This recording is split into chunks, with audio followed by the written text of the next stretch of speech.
K Balachander sir பார்த்தீங்கன்னா மனித உணர்வுகள் வச்சு படம் எடுப்பார். சங்கர் சார் பார்த்தீங்கன்னா பிரம்மாண்டத்தை மெயினாக வச்சு படம் எடுப்பார். வெற்றிமாறன் சார் பார்த்தீங்கன்னா சமூகத்தில் நடக்கிற பிரச்சனையை வச்சு படம் எடுப்பார்.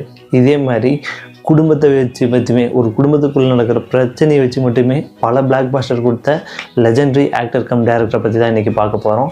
Welcome to 100 Days of 100 Legends. இன்றைக்கி நம்ம பார்க்க போகிறது பார்த்திங்க அப்படின்னா விசு சாரை பற்றி தான். கே பாலச்சந்தர் சார்கிட்ட பார்த்தீங்கன்னா ரைட்டிங் அசிஸ்டண்ட்டாக இருந்த விசு சார் பார்த்தீங்கன்னா அதுக்கப்புறம் டைரக்டராகவும் மாறினார், அதுக்கப்புறம் ஹீரோவும் மாறினார். அவர் எடுத்த படம் நடித்த படம் எல்லாமே பிளாக் பாஸ்டர் ஹிட் ஆச்சு. ஸ்டோரி டெல்லிங்கிற விட இப்போ நிறைய இடத்துல நீங்கள் கேள்விப்பட்டிருப்பீங்க, அதுக்கு பெரிய பொருளே விசு சார் தான். ஆமாம், அந்த காலத்தில் இவராட்ட யாருனாலுமே ஸ்டோரி சொல்ல முடியாது அப்படின்னு சொல்லிட்டு சினிமாவிலிருந்து எல்லா வட்டாரத்துலேயும் ரொம்ப பாராட்டி பேசினால்தான் விசு சார் அவர்கள்.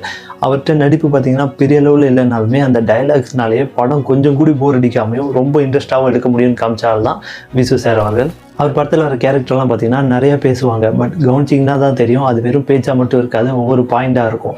அதே மாதிரி பார்த்திங்கன்னா நிறையா வசனம் இருக்கும், அது வெறும் வசனமாக மட்டும் இருக்காது, வாழ்க்கையாகவும் இருக்கும். இந்த மாதிரி படத்துலேயே பார்த்திங்கன்னா எல்லாத்துக்கும் பயன்படுற மாதிரி டைலாக் எல்லாமே யூஸ் பண்ணியிருந்திருப்பார். ஒவ்வொரு படத்துலையுமே ஒவ்வொரு கேரக்டருமே தனியாக தெரியும். அதுக்கு அவரோட டைலாக் தான் மெயினான காரணம். விசு சார் நல்ல மனிதன் மட்டும் இல்லாமல் திரைக்கதையை எப்படி எழுதணும்னு நிறைய பேத்துக்கு காமிச்ச ஒரு அற்புதமான இயக்குனர். இதே மாதிரி அடுத்த எந்த லெசன்ஸை பற்றி பேசலாங்கிறத கமெண்ட் செக்ஷனில் சொல்லிட்டு போங்க. இதே மாதிரி இன்ட்ரெஸ்டிங்கான வீடியோவுக்கு நம்ம சேனலை மறக்காமல் ஃபாலோ பண்ணிக்கோங்க. தேங்க்யூ.